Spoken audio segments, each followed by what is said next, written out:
बहुत सावधानी से सुनिएगा। लोग ठाकुर जी की भक्ति में बंधन का बहाना लगाते हैं। कथा में क्यों नहीं आ सकते? हमको इतने काम हैं। आप वृंदावन क्यों नहीं आ सकते? ऐसे ऐसे संसार के, परिवार के सारे बंधन बताते हैं लोग। ठीक है, सबके अपने अपने बंधन हैं, पर हमारी एक बात सुनिएगा। आप बंधन छूटने की प्रतीक्षा मत किया करो ठाकुर जी की शरण में आने से पहले। आप बंधन सहित ठाकुर जी के पास जाओ। बंधन छोड़ने की जिम्मेवारी ठाकुर जी की है, बंधन छुड़वाने की जिम्मेवारी ठाकुर जी की है। आप जाओ। तो हमारे मध्य प्रदेश में ओरछा स्थान है, तो ओरछा में एक ठाकुर जी के परम भक्त हुए, सब लोग शायद नाम जानते होंगे, श्री हरिराम व्यास। हरिराम व्यास जी हमारे वृंदावन के सबसे ज्यादा यश को गाया है हरिराम व्यास जी ने। ओरछा के राजा मधुकर शाह के गुरुदेव श्री हरिराम व्यास। अब हरिराम व्यास जी का चरित्र तो बहुत बड़ा है, पर मैं सूक्ष्म में कह दूं कि उनको साक्षात महादेव ने प्रकट होकर के कहा कि व्यास जी, आप विद्वान इसलिए नहीं बने हो कि आप असहाय लोगों को हराते रहो। वो अपनी विद्वत्ता से सबको हराते थे। महादेव ने कहा कि आप तो विशाखा जी का अवतार हो, आप ठाकुर जी की निज सहचरी हो। आप तो जाओ और जाकर के वृंदावन के यश का गुणगान करो। बंधुओं, एक बात हमारी सुनेंगे ध्यान से।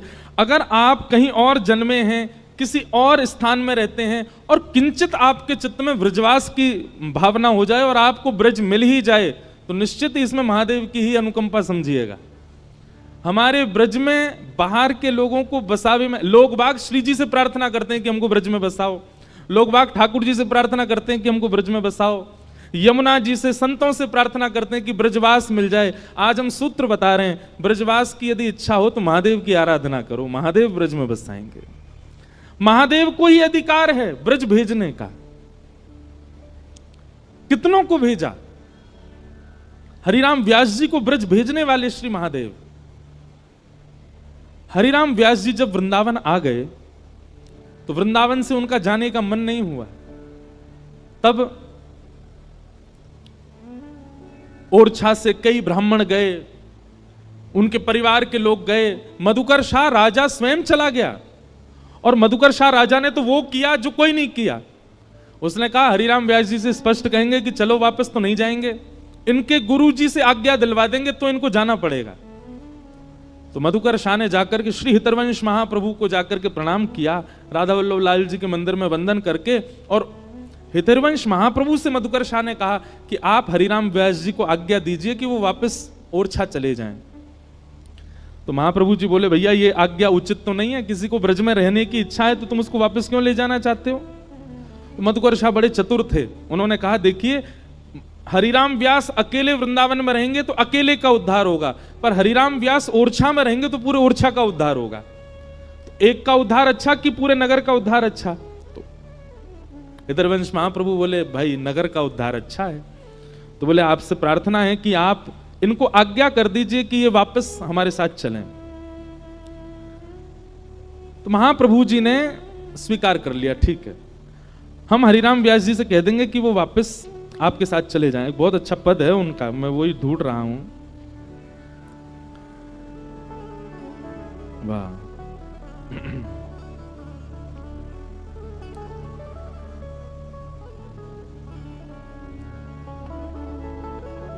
हितरवंश महाप्रभु जी ने यह विचार कर लिया कि आज हरिराम व्यास जी आएंगे तो हम उनको आज्ञा कर देंगे, तुम वृंदावन छोड़ करके वापस ओरछा चले जाओ।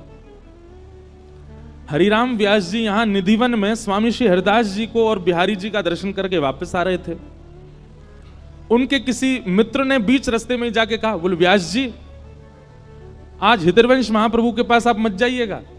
बोले क्यों? गुरुदेव के पास क्यों नहीं जाएं? बोले क्योंकि आप गए तो वो सीधे आज्ञा करेंगे कि आप ओरछा चले जाओ, और उनकी आज्ञा आपको माननी पड़ेगी। क्यों? पूरा बात बता दी मधुकर शाह ने, आके उनसे कह दिया आदि आदि बात। ये बात सुनते ही श्री हरिराम व्यास जी गिर पड़े पृथ्वी पर, और वृंदावन की रज को अपने तन से लगा करके, वहां के वृक्षों को अपने हृदय से लगा लगा करके खूब रोए।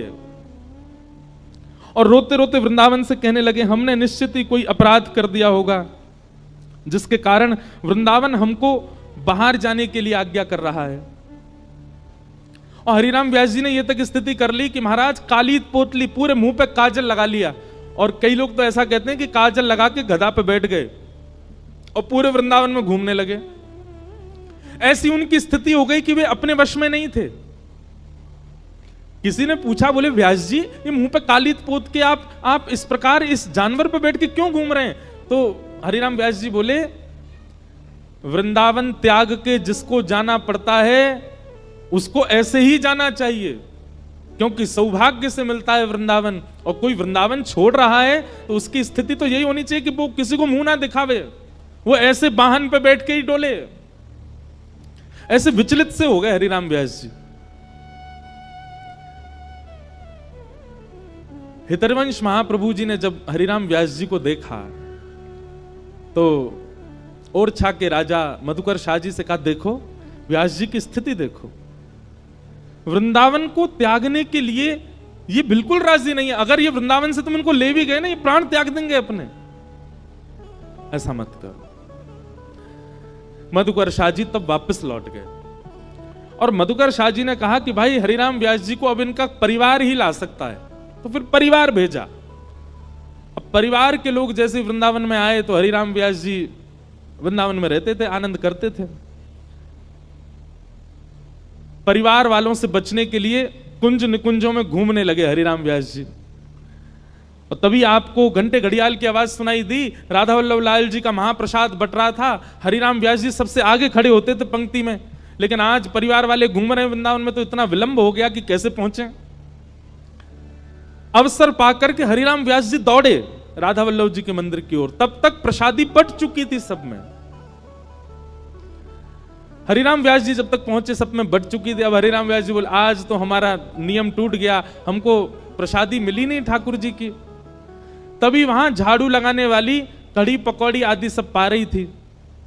हरिराम व्यास जी गए और उसके आगे हाथ पसार के खड़े हो गए, बोले बहन आज मुझे प्रसाद नहीं मिला, आप अपने पात्र में से कुछ प्रसादी मुझको दे दो।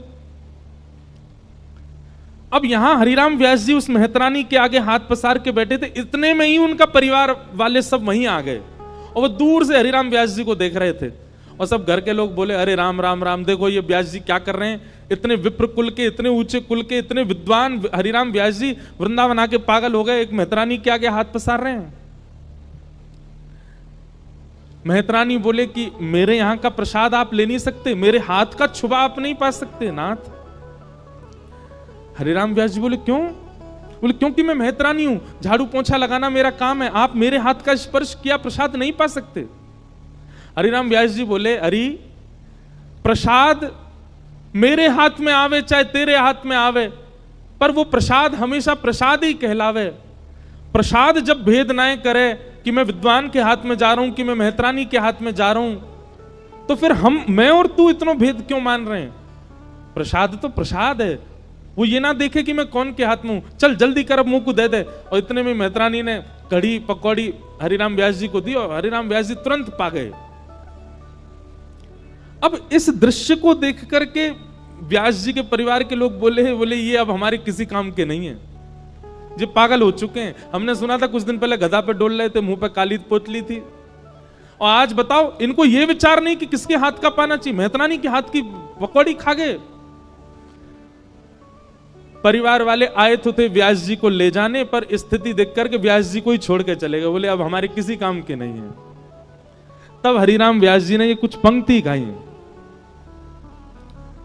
ध्यान से सुनिएगा, वृंदावन से प्रीति करने वाले बहुत ध्यान से सुनना।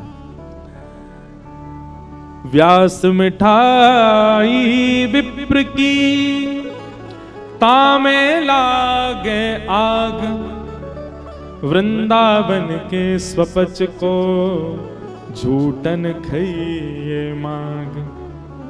वृंदावन के स्वपच को रहिए सेवक होए, तासों भेद न कीजिए पीजे पद रज धोए। व्यास कुलीन निकोटि मिल पंडित लाख 25, स्वपच भक्त की पनही तुले न तिनके शीश। व्यास स्वपच बहु तरि गए, एक नाम लवलीन। चढ़े नाभ अभिमान की, बूढ़े बहुत कुलीन। यहां पर श्री व्यास जी ने जात पात की सारी बातों को एक किनारे कर दिया और कहा भैया हरि जात पात पूछे नहीं को, हरि को भजे सो हरि को हो। वृंदावन के तो स्वपच की भी अगर प्रसादी मिल जाए तो उसको पालो। उसके आगे अगर कोई बहुत बड़ा विप्र कहीं और का आपको कुछ दे रहा हो तो उसको भले ही मत स्वीकार करो, वृंदावन का कोई कुछ दे दे उसको स्वीकार कर लो। ऐसा अनन्य प्रेम, ऐसा अखंड प्रेम वृंदावन के प्रति श्री हरिराम व्यास जी का था। तो हमने ये विषय क्यों शुरू किया कि आपको बंधन नहीं छोड़ने पड़ते, आप ठाकुर जी को पकड़ लो, सारे बंधन ठाकुर जी अपने आप छुड़वा देंगे आपसे। ऐसी ऐसी क्रिया करवाएंगे कि कोई आपके संग रहेगा ही नहीं, फिर सब छोड़ छाड़ के चले जाएंगे, अकेले ठाकुर जी रहेंगे। फिर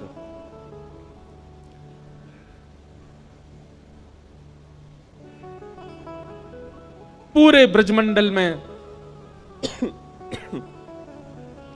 अब सबन को लगवे लगी कि नंद बाबा के लाला होएगो। और आज सवेरे नंदा सुनंदा ने जैसे ही जाए करके देखी यशोदा मैया के बगल में नेक सो नीलमणि जैसो लाला सोयो है। आहा, पूरे ब्रजमंडल में हल्ला कर दियो, है गयो है गयो है गयो है गयो। रास्ता में रोक रोक के सब पूछे कहां भयो, बोले अब तो है गयो। बोले भयो कहा, बोले है गयो। सब नंदा सुनंदा के पीछे दौड़ रहे हैं, कहां भयो कहां भयो कहां भयो। नंदा सुनंदा दौड़ी दौड़ी नंद भवन की गौशाला में गई और गौशाला में जाकर के नंद बाबा से बोली, बाबा है गयो है गयो है गयो है गयो।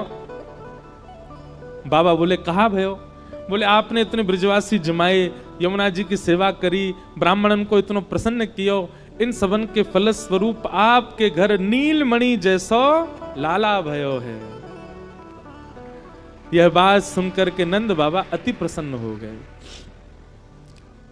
खूब ब्राह्मणों को दान दिया, ब्रजवासियों को दान दिया, गैयाओं का पूजन किया। लाला से अभी तक मिले नहीं है नंद बाबा, पहले गए ब्राह्मणों के पास, उनको दान करके आए, ब्रजवासियों को बहु सामग्री लुटा के आए, यमुना जी का पूजन किया, गैया का पूजन किया, तब जाकर के लाला से मिले। सब ब्रजवासियों को जैसे ही पता चला, सब ने जाकर के नंद भवन को घेर लिया। सब गा रहे हैं, हो जुग जुग जीवे री यशोदा मैया तेरो ललना, जुग जुग जीवे री यशोदा मैया तेरो ललना। अरे जुग जुग जीवे री यशोदा मैया तेरो ललना, जुग जीवे री यशोदा मैया तेरो ललना। अरे हाँ तेरो ललना नंद रानी तेरो ललना,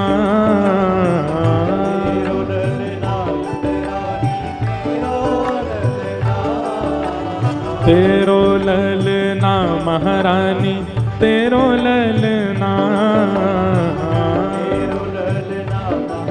गाओ भाव से, ओ जुग जुग जीवे री यशोदा मैया तेरो ललना, जुग जुग जीवे री यशोदा मैया तेरो ललना। अरे जुग जुग जीवे री नंद रानी मैया तेरो ललना, जुग जुग जीवे री नंद रानी मैया तेरो ललना। बड़े भागते यशोदा मैया ऐसो सुत तन जायो, बड़े भागते यशोदा मैया ऐसो सुत तन जायो। ओ बड़े भागते यशोदा मैया ऐसो सुत तन जायो, बड़े भागते यशोदा मैया ऐसो सुत। कैसो सुत, पूर्ण ब्रह्म जगत को स्वामी सोते ने गोद खिलायो, पूर्ण ब्रह्म जगत को स्वामी सोते ने गोद खिलायो। हाँ पूर्ण ब्रह्म जगत को स्वामी सोते ने गोद खिलायो, पूर्ण ब्रह्म जगत को स्वामी सोते ने गोद खिलायो। ओ याकू मगवा दे पलनवा तेरो ललना,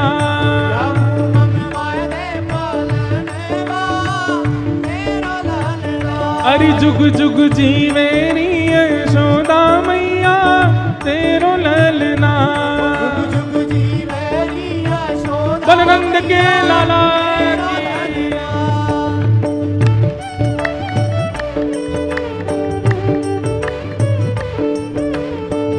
कृष्ण कन्हैया लाल की।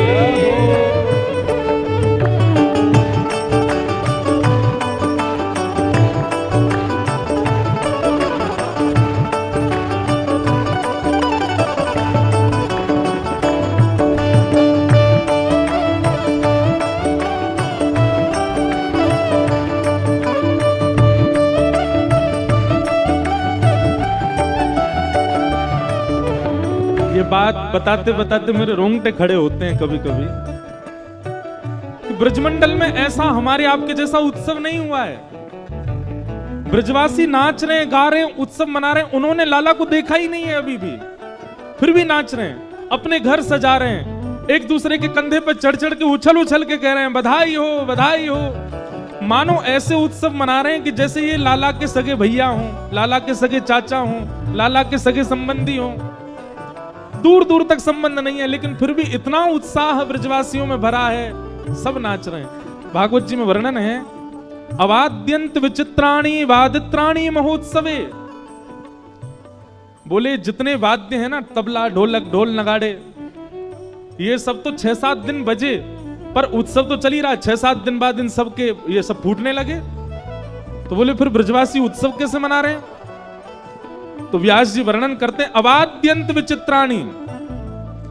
कोई अपने मुंह को फुला करके मुंह से आवाज निकाल रहा है, कोई आवाज निकलने वाली कोई भी सामग्री मिल जाए उसी को बजा रहे हैं। बिना बाल वाला कोई आ जाए तो उसके सिर को ही बजा रहे हैं, कोई किसी के पेट को ही बजा रहे हैं। बस उत्सव मना रहे हैं, सब नाच रहे हैं, गा रहे हैं, और सब कहा कह रहे हैं भैया बुरा मत मइयो, नंद बाबा के लाला भयो है तो को भी बधाई हो, तेरो पेट धन्य है जाएगा। नहीं कि यहाँ पे ढोलक बजवा ले, मोटे मोटे पेट वाले भी अपने ढोलक बजवा रहे हैं, कोई सिर पे बजवा रहा है, कोई अपने हाथों से विचित्र विचित्र वाद्य बजा करके सब नाच रहे हैं। सब ब्रजवासी कह रहे हैं हे यशोदा मैया, धन्य घड़ी जब होए यशोदा मैया कह के बोले।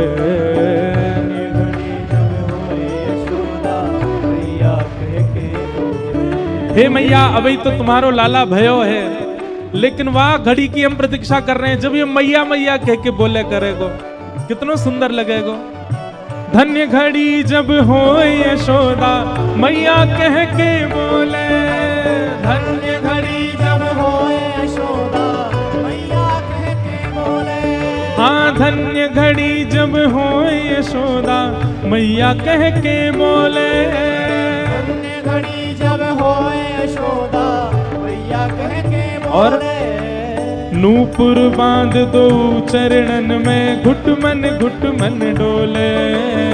नूपुर बांध दो चरणन में घुटमन घुटमन डोले। हाँ नूपुर बांध दो चरणन में घुटमन घुटमन डोले। नूपुर बांध दो चरणन में घुटमन और डोले। वो पकड़े बाबा की उंगरिया तेरो ललना, पकड़े बाबा की उंगलियां तेरा ललना। हाँ पकड़े बाबा की उंगलियां तेरो ललना। पकड़े बाबा की उंगलियां तेरा ललना। अरे जुग जुग जी मेरी यशोदा मैया तेरो ललना। जुग जुग जी मेरी यशोदा मैया तेरा ललना। अरे हाँ तेरो ललना नंद रानी तेरो ललना। तेरो ललना नंद रानी तेरो ललना। ओ तेरो ललना महारानी तेरो ललना। तेरो ललना महारानी तेरो। जय हो। जुग जुग जी मेरी यशोदा मैया तेरो ललना। जुग जुग जी मेरी यशोदा मैया तेरा ललना। हाँ जुग जुग जी मेरी नंद रानी मैया तेरो ललना। जुग जुग जी मेरी यशोदा मैया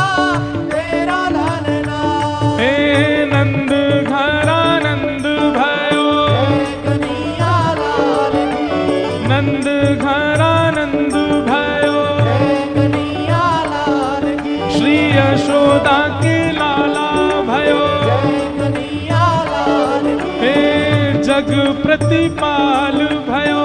जय कन्हैया लाल की। प्यारो राधा रमण लाल भयो। जय कन्हैया लाल की। प्यारो राधा वल्लभ लाल भयो। जय कन्हैया लाल की। हे नंद घर आनंद भयो। जय कन्हैया लाल की। हे नंद घर आनंद भयो। जय कन्हैया लाल की। हे नंद घर आनंद भयो। जय कन्हैया लाल की।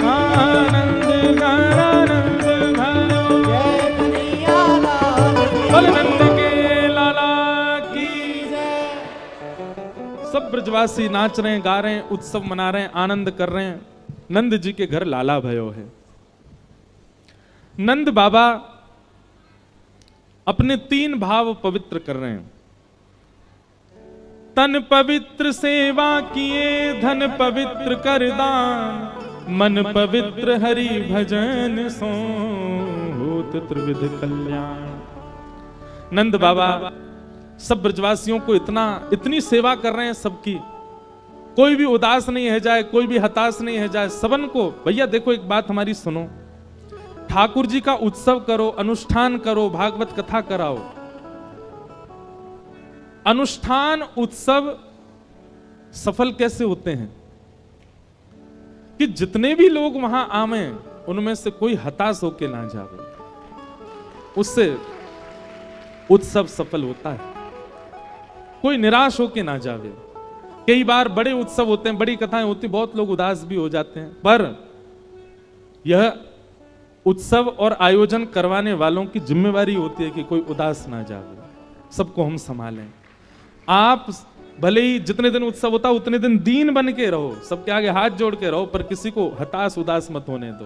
और ये बात हम नहीं कह रहे हैं, स्वयं भगवान गीता में कहते हैं कि उत्सव में 5 काम नहीं होने चाहिए जिससे उत्सव तामसी हो जाता है। उसमें एक भाव यह भी है कि उत्सव में जितने लोग आए सब प्रसन्नता से जाना, यह भाव। तो नंद बाबा सबके पास जा रहे हैं, कोई को कोई दिक्कत तो नहीं, सबन के हाथ जोड़ें, सबन के भाव रखें, सबन के प्रति ऐसी भावना रखें कि किसी के हृदय में कोई भी प्रकार को द्वेष भाव या कोई अंतर्भाव नहीं आ जावे। इस प्रकार पूरे ब्रजमंडल की सेवा कर रहे हैं ठाकुर जी, खूब दान कर रहे हैं नंद बाबा, और भजन तो चल ही रहे हो है।